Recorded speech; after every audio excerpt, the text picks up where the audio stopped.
Compass FM, North Canterbury's community radio station. Every Wednesday morning we have a bit of a chat with Murray Black, Mayor of the Hurunui district. Good morning, Murray. How's it looking in the Hurunui at the moment? Beautiful, I bet. Oh, Kerry, it's a magnificent autumn morning, actually. Have to say, I'm still at home at the moment and looking out the window. The colours are quite spectacular, really. So, yeah, glorious autumn day. Look, we have such a wonderful variety of views and other bits and pieces around North Canterbury. For those that are not in North Canterbury listening, and there's quite a few, mate, you need to head into the Hurunui. It's just absolutely amazing. Murray, you would have been busy on possibly Sunday and Monday with the various Anzac Day services. How would you like to wrap up what you did over the weekend? Thank you, Kerry. Look, it was an absolute privilege to be invited to speak at 3 of our services. So I was invited to speak at the Amberley Dawn service at 6 a.m. and that was I'm not sure of the numbers, but probably about 300 people turned out, which was really just wonderful. It was James Jury is a champion down there and he always does a great job. So that was a great privilege. I then went to Omahi at 9 a.m. and it was, for a small rural community, very good turnout there as well. And then down to Waipara at 10 a.m. So I had the good fortune to be invited to speak at all of those 3 services. And unfortunately, in a large district like ours, it's impossible to be able to do any more because they're all at the same time in their own little communities. So I would like to have, to be able to be invited to have an opportunity to contribute at the other communities as time allows. So, but no, I'm understanding that all communities had strong presence. So it's very symbolic of the remembrance of the day, and I suppose I was in a unique position this year because a member of our own family is away overseas and has been since September last year on a peacekeeping mission in South Sudan. So it's very real for us as a family to have a family member away for such a long length of time in the name of providing peace and stability throughout the world. So, it really brings it to your mind as to how it must have been all those years ago when people left these lovely communities without knowing whether they would come back or not.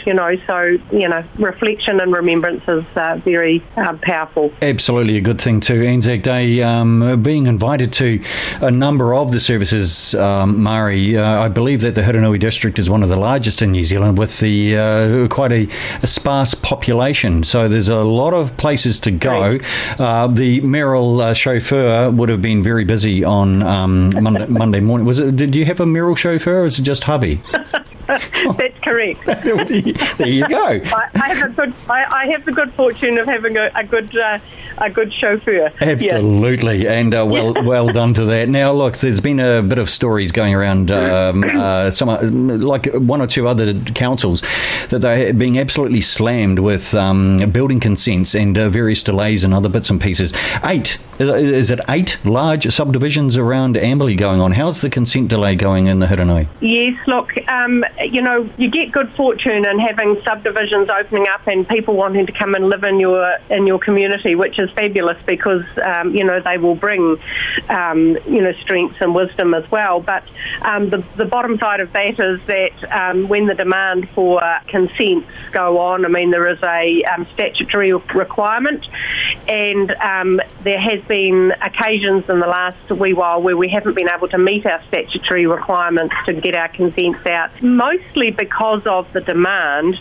but also because of staffing. We had a couple of staff left. It takes a wee while for Kerry's our team leader in the building department, and it takes a wee bit of time to actually upskill the new people coming on. So we always value the fact that we can generally meet the deadlines, but of late we have had a little bit of slippage for a variety of reasons, which we aim to rectify now that we've got new staff members on board. It's growing pains always cause a bit of dilemma, don't they, really? Absolutely, and look, if it's not anyone's fault, it is what it is, then there will always be a reason behind it, COVID and that sort of thing, and an explosion in people wanting to live in the Amberley Amberley district, it's just, or the Amberley region, it's just amazing. Look, I was looking at the traffic this morning, and it takes around 39 minutes. Once you leave Amberley, 39 minutes to get into the centre of the city. Not all, but a lot due to the Northern Corridor. So many people heading your way, Mari. Just think of all of those rates. Look, I mean, it's fabulous that we've got the good fortune of being a community that's got all of the basic attributes that a community is required to have, but you've got that simple living as well, and I think that's what some people are certainly looking for. There is a great deal of comfort in living in a community where you know your neighbours and you can have that relative peace and harmony. Absolutely. Now, there's a couple of things that are coming up in council this week. One of them is a bit of a change on how you do, is it submissions in the council? You're going to get all the agendas all in one particular spot instead of spreading them out throughout the week. Is that right? No, I'll just explain. So in the past at our council agendas, if members of our community want to come and provide a deputation, we've generally sort of timelined that inside a council meeting, but to give due diligence to those members of our community or organisations that would like to come and present to council, we have had a separate deputations day, and we've just had our first one probably 2 weeks ago now, and we had 4 deputations. One was from Stuart Smith, who's obviously the Kaikoura Member of Parliament. He talked about the agri-sector, the huge demand of primary product, the logistics, the shortage of fertiliser due to the war in Ukraine, and the significant impact of food supplies, so he gave a generalist view of what's happening from his perspective. We also had a deputation from Serena Dallow. Now, Serena is a Hamner Springs resident. She has just been appointed by the Hurunui District Council as our representative, our community voice on the Waitaha Primary Health Organisation. Serena's got a strong health and financial background and will be a good representative voice of our district. So that was good to hear from her from a health perspective, because health and wellbeing across our district is really important to us. And then we had our usual monthly update from Graham Abbott, the Executive General Director of the Hamner Springs Thermal Pool and Spa, and we had a deputation from one of our ratepayers. So it was quite good to actually bring all of those deputations into one format in a formal council agenda, as opposed to having them dispersed through what is quite a large council agenda on a monthly basis. Worked really, really well. That's a brilliant idea. Now, very, very quickly, the annual plan.